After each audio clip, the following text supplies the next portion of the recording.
I'm going to ask you a question. I probably know the answer, but I'm going to ask it anyways. Have you ever watched a political interview and felt like the politician speaking never actually answered the question, but somehow they still won the exchange?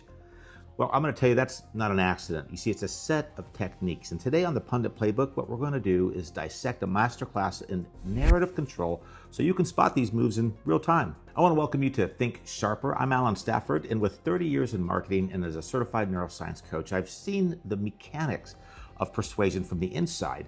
And my goal here isn't to tell you what to think. It's to show you how your thinking is being manipulated. So let's break down the language, spot the biases, and learn to think sharper.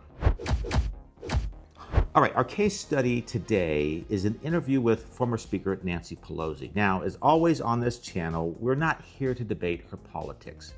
What I'm here to do is dissect her persuasive techniques. She is one of the most effective political communicators of our time.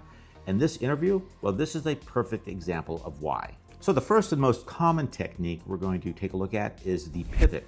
This is when a politician is asked a direct question they don't want to answer, so what they do is they acknowledge it and then pivot to a talking point they do want to discuss. Watch here as the interviewer asks a direct personal question about her future. Can you talk to us just about what the thought process is? How do you weigh the personal and the political? So for me, it's just a question of one thing: winning the House for the Democrats. And that's what we're doing with Proposition 50. So did you notice that? See, a personal reflective question is immediately pivoted to her core political message: winning the House and Prop 50. She completely reframes the topic. The interview tries again, asking about a specific person running for her seat this time. So Scott Wiener, who's the state senator for this area, who has talked about running for your seat many times, has deferred to you many times, recently got into the race. Yeah. Did he give you a heads up? Was that with your blessing? You know what my message is to all of them? Yeah. Fight for Proposition 50, and then make your plans about what comes next. And we have another perfect pivot. See, she ignores the blessing question and uses the opportunity to repeat her central message again.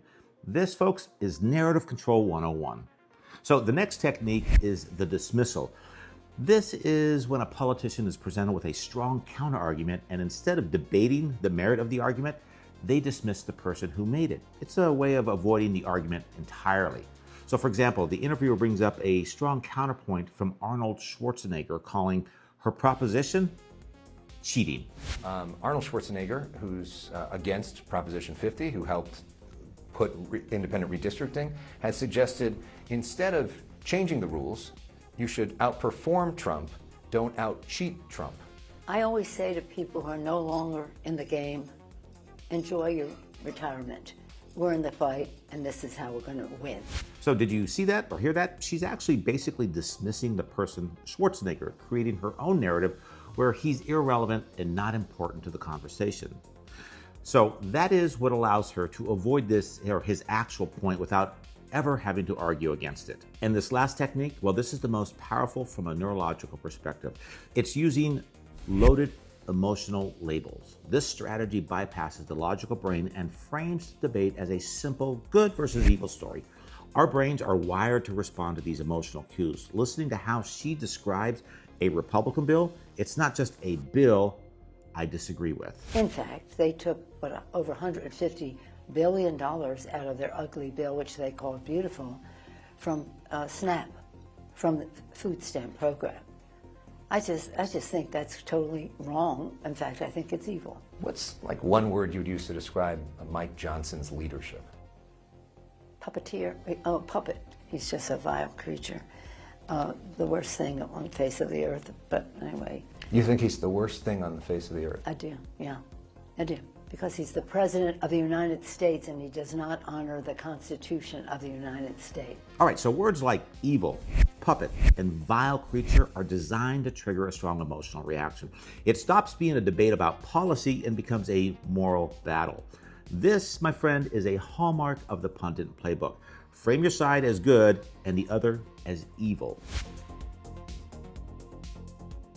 So, what's the takeaway? Well, when you watch these interviews, you're not just getting information, you're basically watching a performance designed to shape your reality. Listen for these 3 techniques whenever you listen to a political interview or any interview where they're trying to manipulate you. First is the pivot. Are they answering the question or repeating a talking point? And 2, the dismissal. Are they debating the idea or attacking the person?